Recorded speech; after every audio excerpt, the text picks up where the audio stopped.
外岛是一个风光明媚、风景有别于台湾的世外桃源，但同时也是好山好水好无聊的一个地方。来外岛当过兵的男生应该都知道，这里的鬼故事的传闻也很多。今天 Book 就带来一个永远说不腻的军中鬼故事。接下来就开始今天的3则短篇灵异故事：军中撞鬼外岛篇。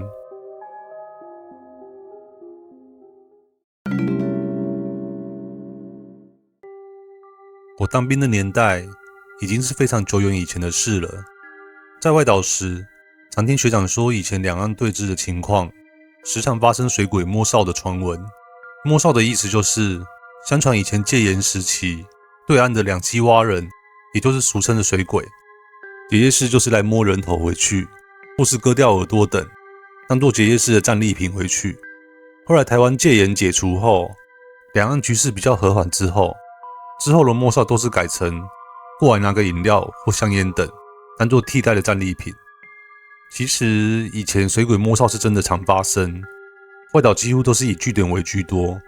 当时水鬼趁天黑时，在卫哨打瞌睡的时候摸掉那一个据点，并且会在墙上用血写字，写着卫哨失职该死等字样。也正因如此，外岛的鬼故事传闻才会这么的多。不过现在岛上绝大多数的据点都已废弃许久。传闻有个单位派2名卫兵上去山顶站了一个废弃的据点，因为站哨很无聊，时常眼睛会看来看去。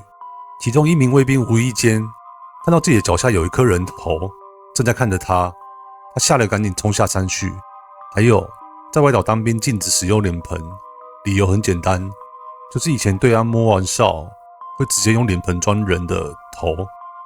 我听我的学长说，以前有人就是不信邪，就是偏偏要使用脸盆，结果洗完澡之后，再装满水的脸盆隐约倒映出一颗没有脖子的头。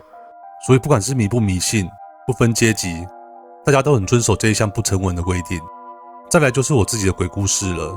在某个连队某个库房里，其中某一块地面上铺有一片木板，当时一群人很好奇的掀开来看，哇塞，你看，是一个地道耶。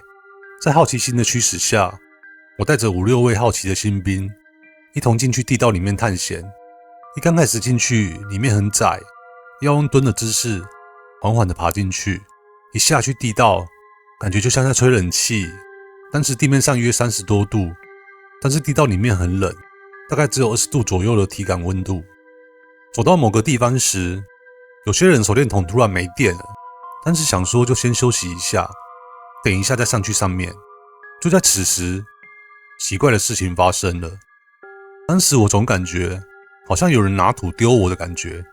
一开始我以为是自己多心了，但是后面我察觉不对，我就问旁边的新兵，你们拿土丢我吗？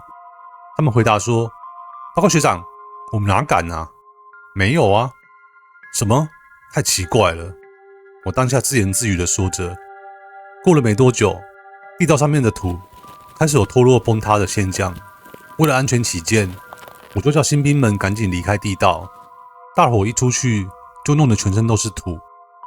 就在此时，有2个在地道外面的人说，当时在地道内的方向有听见女生的尖笑声，方圆1公里内绝对不可能会有女生啊。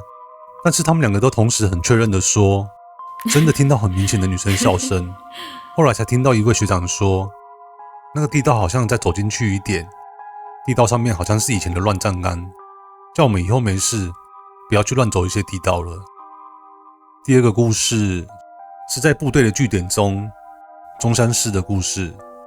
中山市就是在军中平时吃饭、开会、聚会、集合的地方。我2个陆军学长在站完哨之后，要走回据点的寝室途中，在经过中山市的时候，一打开门就看到电视机旁站着一位面无表情的女生。更重要的是，这次一样又是2个人同时看到。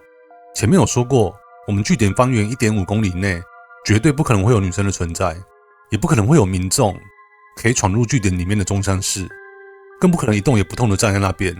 这2位下哨的卫兵可能以为是自己站哨太累了，是错觉，于是就不理他，继续走回中山市后面的寝室睡觉。奇怪的事情来了，那一阵子，中山市的电视会突然无缘无故的打开，大家都吓坏了。其中有一位学长不信邪，大约在半夜4、5点时，找来一群人观察那一台电视，并将遥控器收了起来。到了快6点时，都没有任何异常。这时那位学长十分不耐烦地说了一句：“什么嘛，我才不信这些嘞！”话才一说完，电视机马上打开了。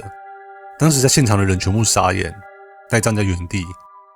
最后一个故事，只是有关于装甲车教练场的故事，就是我们支援单位的装甲车厂，从以前就传出晚上那一边会有奇怪的事发生。也正因如此，他们的安全士官在入夜时，没事不敢直视上面的装甲车厂。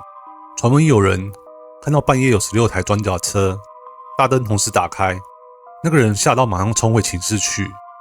还有在装甲车后方的司令台后面，有一个废弃的库房，跟一间10多年没用的废弃厕所。传闻很久以前，有一位排长在那边自我了结，有人目睹那一边有水桶在半空中漂浮，还有半夜有一班安全士官在执勤时，看到有一对母女从那边楼梯走下来连集热场，之后就消失了。